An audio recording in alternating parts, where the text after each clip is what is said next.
नमस्कार मित्रांनो, अनुभव स्टडीमध्ये सर्वांचं स्वागत. 3 फेब्रुवारी 2026चे जेवढे पण बुलेट रॅपिड फायरमधील प्रश्न आहेत, हे सर्व प्रश्न आपण बघूयात. अगदी छान पद्धतीनं रोज सकाळी रिव्हिजन म्हणून आपण 6 वाजता हा व्हिडिओ बघत असतो. चालू घडामोडीचं आणि येणाऱ्या कोणत्याही पेपरसाठी हा व्हिडिओ खूप महत्त्वाचा आहे. शेवटपर्यंत व्हिडिओ नक्की बघा. एक रिव्हिजन तुमचं होऊन जाईल. तुम्ही जर नवीन असाल तर तुमच्या मित्रापर्यंत लिंक शेअर करा आणि चॅनलवरती नवीन असाल तर नक्की चॅनलला सबस्क्राईब करून ठेवायचं आहे. ओके, चला अत्यंत महत्त्वाचा पहिला प्रश्न. तत्पूर्वी जो आपलं नादवरतीचं पुस्तक आहे, ज्यांनी कोणी अजून घेतलं नसेल नक्कीच तुम्ही मार्केटमध्ये अवेलेबल आहे पुस्तक घ्यायचं आहे आणि तुमची काय जी-केची तयारी आहे, हे छान पद्धतीने तुमचं करायचं आहे. येणाऱ्या पोलीस भरतीसाठीची जर तुम्ही तयारी करत असाल तर नक्कीच तुमच्याकडे हे पुस्तक असणं गरजेचं आहे. घरपोच ऑर्डर करायचं असेल तर ह्या नंबरला WhatsAppला मेसेज करा. ओके, चला बघूयात आपण अत्यंत महत्त्वाचा पहिला प्रश्न. तत्पूर्वी कालच्या प्रश्नाचं उत्तर बघून घेऊयात आपण. ज्याचं उत्तर सर्वांनी कमेंट बॉक्समध्ये द्यायचंही दिलेलं आहे साधारणतः. आणि प्रश्न असा होता, नुकतेच शस्त्र रामानुजन पुरस्कार 2025 कोणाला जाहीर झालेला आहे? आणि हा पुरस्कार देण्यात आला होता अलेक्झांडर स्मिथ यांना. अलेक्झांडर स्मिथ करेक्ट आन्सर याचं लक्षात ठेवा. चला अत्यंत महत्त्वाचा पहिला प्रश्न जो तुमच्या समोर आहे. भारतातील पहिले हायपरसोनिक मिसाईल कोणते आहे? हे भारतातील पहिलं असल्यामुळे IMP आहे. हायपरसोनिक मिसाईल आहे, ज्याचं नाव आहे ध्वनी.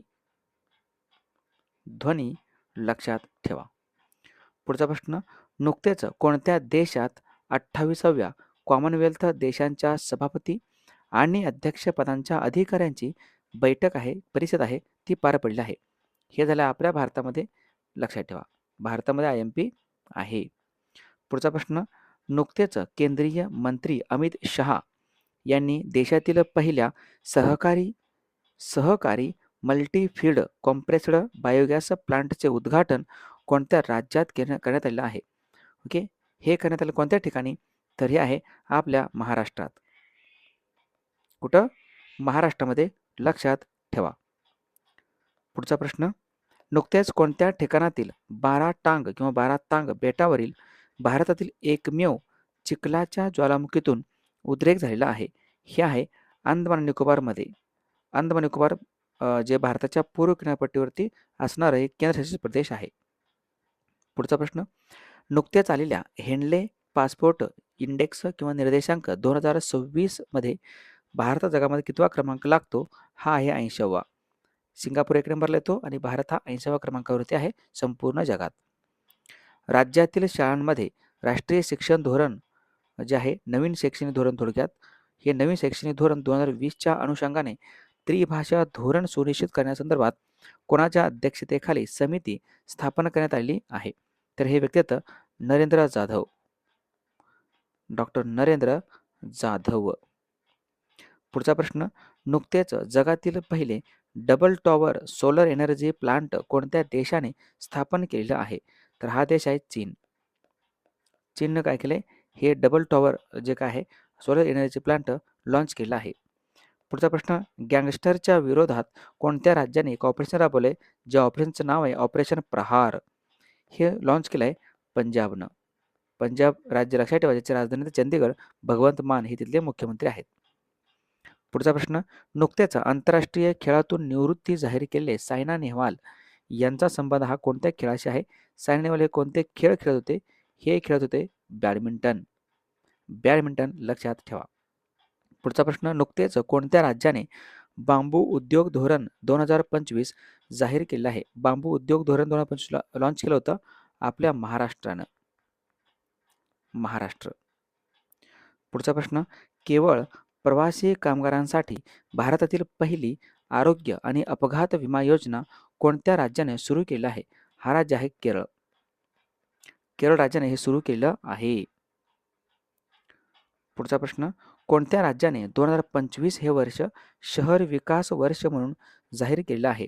हा राज्य आहे गुजरात.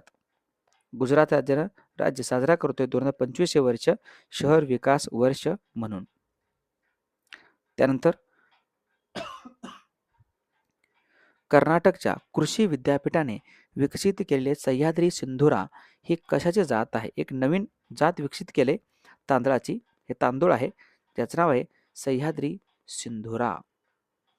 पुढचा प्रश्न, नुकत्याच आलेल्या नीती आयोगाच्या निर्यात तयारी निर्देशांक ह्याच्यामध्ये 2024च्या रँकिंगमध्ये मोठ्या राज्यात प्रथम क्रमांकावर कोणता राज्य आहे? राज्य असेल तर तो आपला महाराष्ट्र आहे, लक्षात ठेवा. महाराष्ट्र आहे. एक्सपोर्ट प्रिपेअर्डनेस इंडेक्स असं आपण त्याला म्हणतो. पुढचा प्रश्न, IUCNने मान्यता दिलेले डुगोंग संवर्धन राखीव क्षेत्र कोणत्या राज्यात आहे? हे सर्वांना पाठ झालं असेल आता. हे तामिळनाडूमध्ये आहे. डुगोंग ज्याला आपण समुद्री गाय असंही म्हणतो आणि IUCNचं फुल फॉर्म आहे international union for conservation of nature. पुढचा प्रश्न, नुकतेच 2024-25 या वर्षासाठी भारताचा सलग चौथ्यांदा सर्वात मोठा व्यापारी भागीदारी देश कोणता बनलेला आहे? तर हा देश आहे अमेरिका. अमेरिका, लक्षात ठेवा. हे अशा पद्धतीचे अत्यंत छान पद्धतीचे प्रश्न होते. तर या प्रश्नाचं उत्तर सर्वांनी कमेंट बॉक्समध्ये द्यायचं आहे. जागतिक भूक निर्देशांक 2025 ग्लोबल हंगर इंडेक्समध्ये भारत जगात कितव्या क्रमांकावर आहे? ऑप्शन तुमच्या समोर आहे, उत्तर द्यायचं आहे. या प्रश्नाचं उत्तर आपण उद्याच्या सकाळच्या 6 वाजताच्या लेक्चरमध्ये बघूयात. नक्कीच कोणी पुस्तक घेतलं नसेल पुस्तक घ्यायचं आहे. पुस्तक घरपोच मागण्यासाठी या नंबरला WhatsAppला मेसेज करा. नादवरीचं पुस्तक पोलीस भरती करत असाल तर तुमच्याकडे असणं गरजेचं आहे.